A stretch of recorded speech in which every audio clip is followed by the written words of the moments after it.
What's going on, guys? It's Kevin with Optimize Essentials, and today I want to talk to you about common sources of back pain part 2.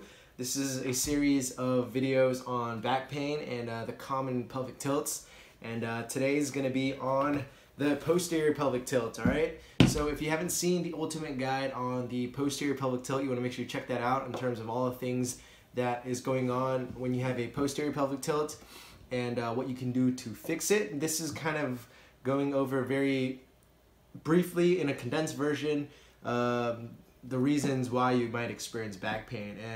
And one of the main factors that contribute to back pain when it comes down to posterior pelvic tilt are a few things, all right? A lot of people believe they have anterior pelvic tilt, which is the opposite. Posterior pelvic tilt is actually the backwards tilting. Anterior pelvic tilt is the forwards tilting. So if you haven't seen those videos, you want to make sure you check those ones out too. It can be a little bit comprehensive, but I assure you, if you are interested in learning, you will learn a lot and you'll familiarize yourself with the different pelvic tilts if you watch them over and over again. So one of the main common sources of back pain that is more, I would say, is the posterior pelvic tilt, because when you sit excessively in posterior pelvic tilt, despite having an anterior pelvic tilt, you are subject to the following issues, all right? So one of the main problems when it comes down to posterior pelvic tilt is a flattened lumbar curvature of your lower back, all right? So flattened lumbar spine leads to decrease in disc force distribution. So when you have a lumbar curve, a natural lumbar curve, that helps distribute forces evenly throughout your lower back. However, if your curve is flat or even flexed because you're excessively sitting, what happens is you're predisposing your back to excessive direct forces through your lumbar spine. And because of that, you have increased compression or increased shearing forces that can potentially cause a lot of issues, which often does, because a lot of people also supplement it with poor training, poor nutritional habits, just poor lifestyle choices, which cause even more issues, all right? So this leads to a greater likelihood of slip discs.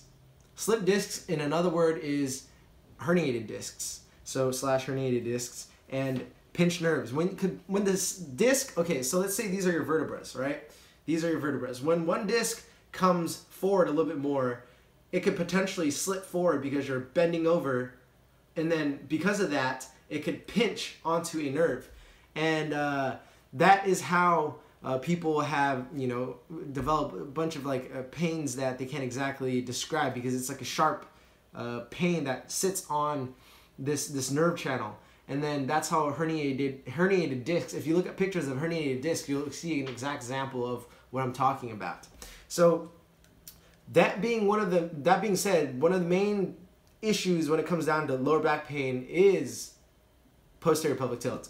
And if you haven't seen the other video, I'll go over briefly. So what happens, why you have this, is because of two main things, all right? One, it's excessively tight upper hamstrings, because if you're sitting all day with your butt tucked under, the muscles right underneath your butt, your upper hamstrings get shortened because they're in a shortened state.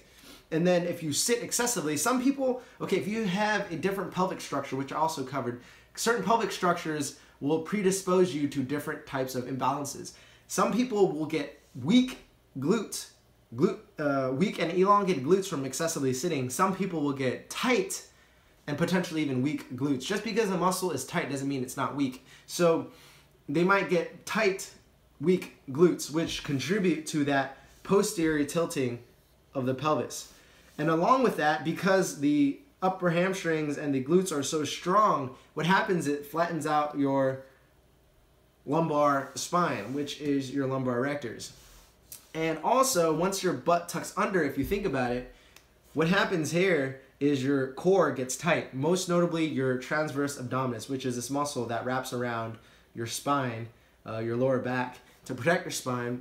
But since it's excessively tight, it's actually going to pull down on your butt and expose your back. So you want to make sure you address these muscles. If you don't know how to attack these muscles, you want to make sure you watch the Ultimate Guide to Posterior Pelvic Tilt, and I'll cover why or how you can do that.